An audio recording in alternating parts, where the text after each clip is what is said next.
સુરતના સચિન પાસે આવેલ લાજપાર ગામમાં થતા ગેરકાયદેસર માટી ખનનની લાઈવ રિપોર્ટિંગ કરતા સ્થાનિક પત્રકારો પર માટી ખનન માફિયાઓના મૂર્તિયા દ્વારા લાઈવ વિડીયોમાં હુમલો કરાયો હતો।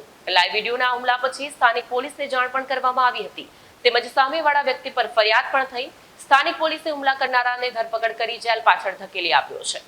સુરતના સચિન પાસે આવેલ લાજપાર ગામમાં થતા ગેરકાયદેસર માટી ખનનની લાઈવ રિપોર્ટિંગ કરતા સ્થાનિક પત્રકારો પર માટી ખનન માફિયાઓના મૂર્તિયા દ્વારા લાઈવ વિડીયોમાં હુમલો કરાયો હતો। હાલ પોલીસ તપાસ શરૂ છે કે આ હુમલાખોરને કોને કહેવાથી પત્રકારો પર હુમલો કર્યો છે, તેમજ હુમલાખોર વ્યક્તિ પર કોના ફોન આવ્યા છે અને કોણે તેમને આ રીતે હુમલો કર્યો માટે કહ્યું છે તે તપાસમાં આવી શકે છે।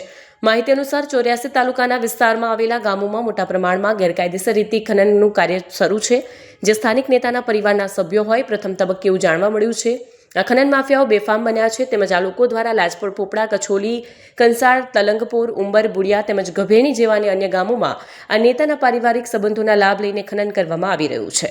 પત્રકારો દ્વારા લાઈવ કરાયા પછી સચિન તેમજ 84 વિસ્તારમાં મામલો ગરમાયો છે। આ ઘટનામાં લાઈવમાં જ પત્રકારોએ સરપંચને ફોન કર્યો હતો, જેમનો ફોન બંધ હતો, તેમજ તલાટીને ફોન કરીને સ્તર પર બોલાવ્યો હતો।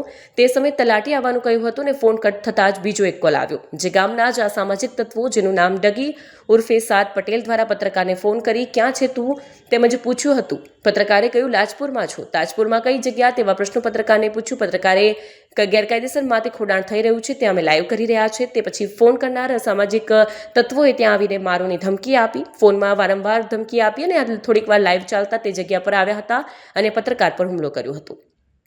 પત્રકારોએ અસામિક તત્વોને ફોન આવ્યા પછી પોલીસને જાણ કરી અને લાઈવ વિડીયોમાં જ તો પોલીસ જગ્યા પર આવી જતા હુમલો કરનાર વ્યક્તિ ભાગી ગયો।